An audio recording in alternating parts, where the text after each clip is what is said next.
with Shadow Realm. Mars, I think, just giving them a lot of team fight. And I think something that Army Genius is going to lack in the late game is going to be like this good tanky frontliner, because Tidehunter is not that. He's a 5 position. So having Nature's Prophet off lane with Drought safe lane, it's very kind of all in on the early to mid game. It's not a good matchup for Morphling, but it is still playable. And you do have ways to threaten a Morphling just because of the ability to get on top with Waveform. Red. Oh boy, is dead here? Dead here? It looks like he might be dead. Who gets it? Oh, I was gonna say, someone's gotta get that last right click, and Azuri's loving life. Is this one of the new Marses set? I haven't taken a look through the... I think it was one of the Aghanim sets that just came out recently, but it's looking pretty swishy. I don't know. No, it's looking spiffy. Yep. I agree. I like it. The sets give you power, Parker. Is Zillion gonna win the lane now off it? But that's my experience. Exactly. I mean, communication. Yeah, who needs communication? You know, this is Dota. You know, I'm playing 1v5. Yeah, Azura's actually gonna look to pounce. Run into the tree line. Zillion will be okay.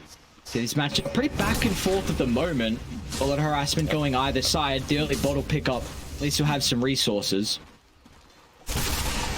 If any kind of kill opportunities present itself down here. So for the Nature's Prophet, not maybe quite working out how they imagine Ghost is still getting some good farm on the Morphling. On the higher. Okay. Ooh, nice cookie on the tree. Durability there. I don't even know if he gets any points in this. Top lane. Battle continuing across the map as Red getting hit from the multi-shot. They'd be able to secure with a kill, and now they're going to push back Jar Bonbon as well as Varese. He's put the big boy pants on, diving deep under the tier 1 tower, but he's bitten off a little bit more than he can chew. Both fives just sitting in these trees, unbeknownst to each other, they're right next to one another. We're gonna go.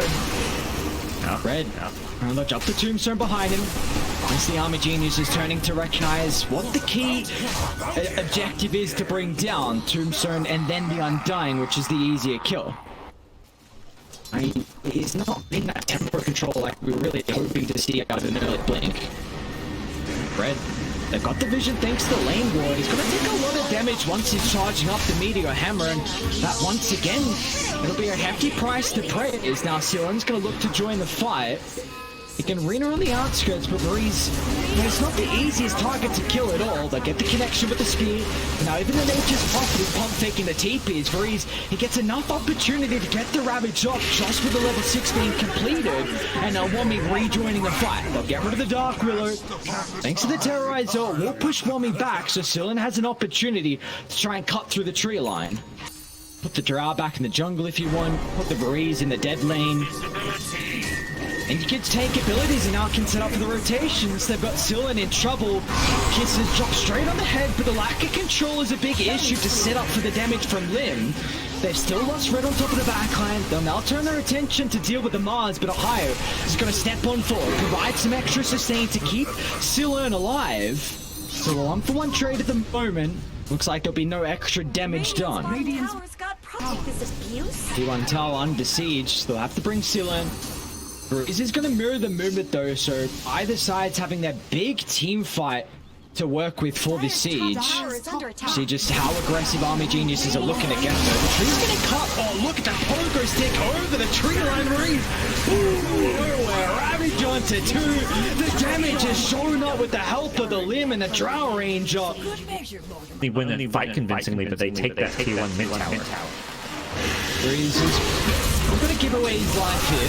Just maybe anticipating Radiant.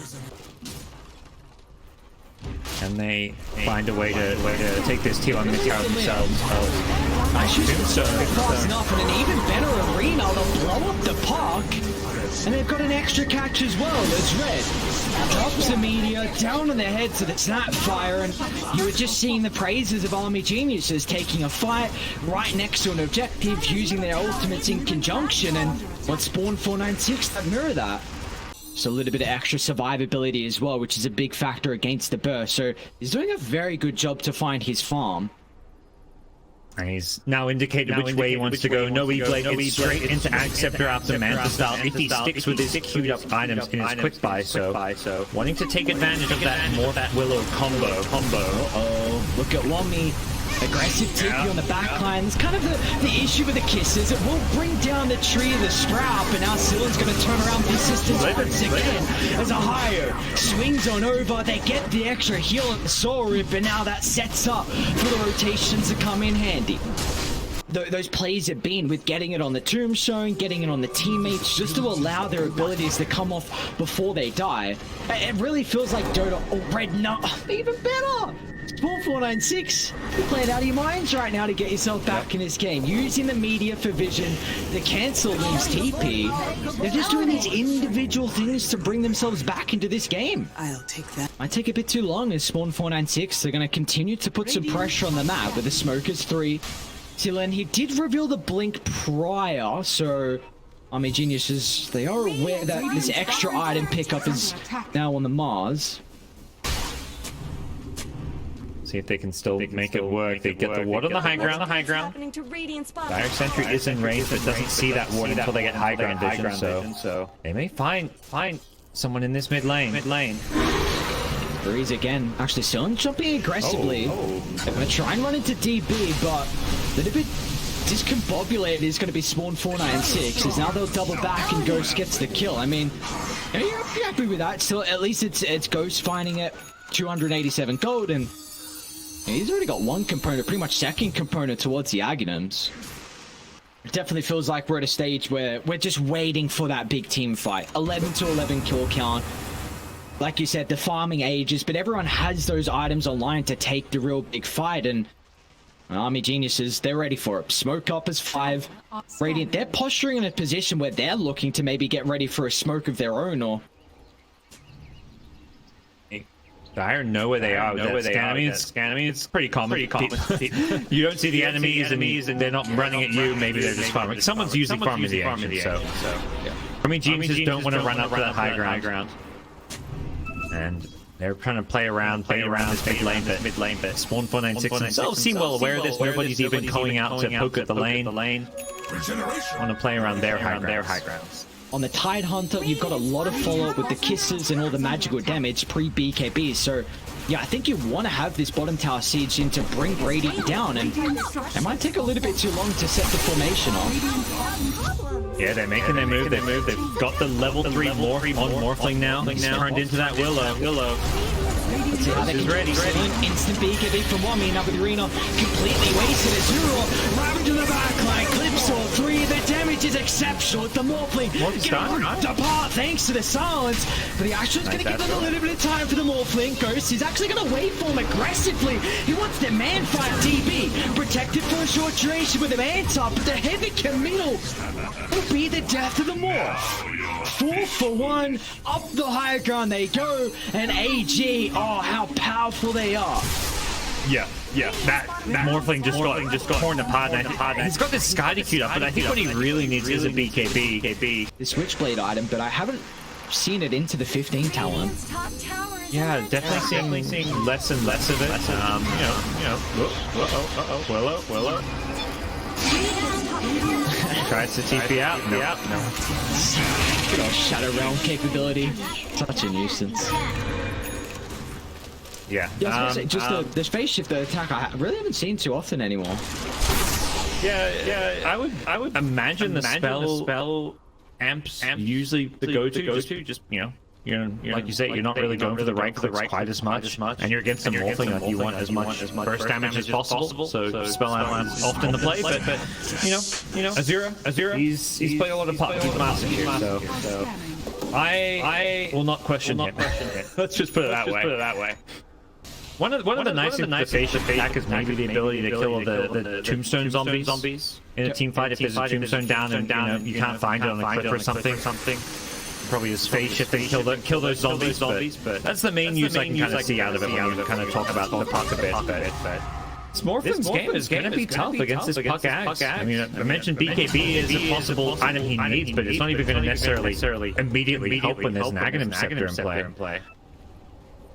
He does have that queued up at the moment, but still working on the Skadi here for Ghost as A smoke on smoke. Dire, they've got an exceptional ward nearby. Varese might just jump instantaneously. He's gonna wait because Sillin leads the charge.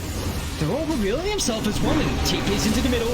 Tombstone Arena. A lot of area denial, but Varese is going to try and put a stop to that as he jumps in and blows up Ghost. And now Raiding, they just have to disengage. But can they do so successfully? As Dire hunting them down one after the other. They'll even gobble DB up. Just chuck him in the middle.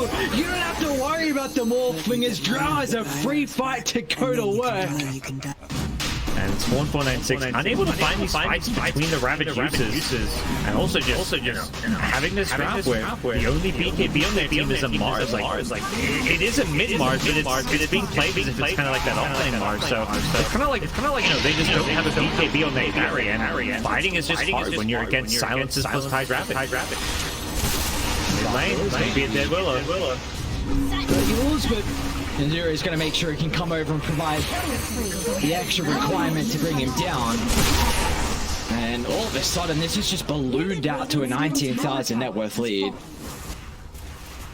I'll just poke at the high ground. Now need some creeps. Need to get rid of this backdoor protection. They're also considering maybe this top tier 2 tower, but out of nowhere, it's almost like a 20k gold lead. Pushes back into the Sprout.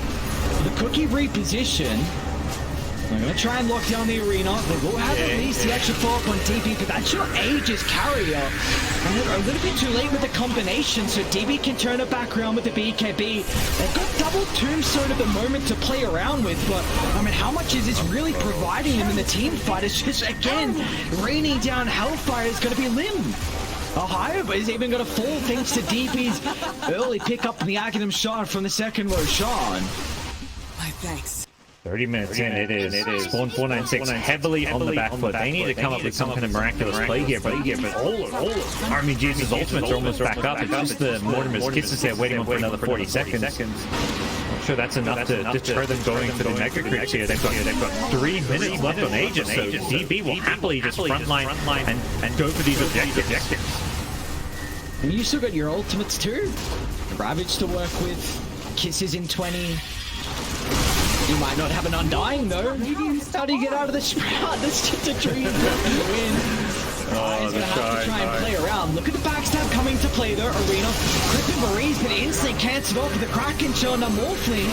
Might be in some trouble. He's fast enough with the fingers to get the attribute shipped off, but the big issue is Morphling.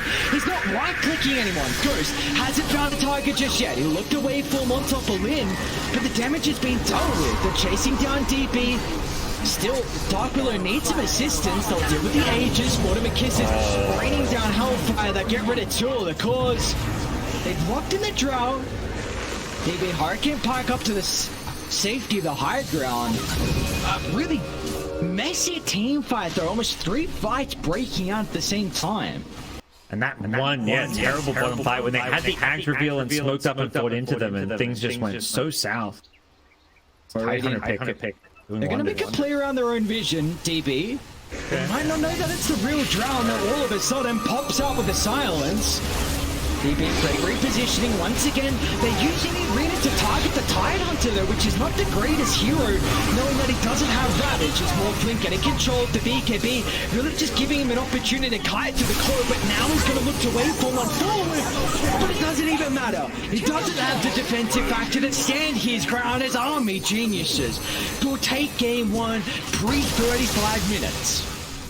Celebratory Ravage from the Tide, very solid game, and the kind of win they're going to feel good about, because it was very much like they came back and won this game. It was, they weren't like behind by a lot. I think it was like a 2k gold deficit at most, but with a farming Morphling and an Ags Willow combo, they probably had some concerns about where the game was headed, and they just out team fought Spawn496.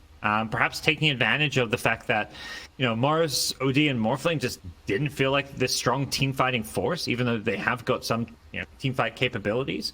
Army Genius is just great job using this Tide Puck opener. Just full team fight control, and nothing at any point it felt like Spawn496 could do to team fight into it. And then they had this Drow just chilling in the backlines, just right-clicking away on people. It was such a good pick to round out their draft.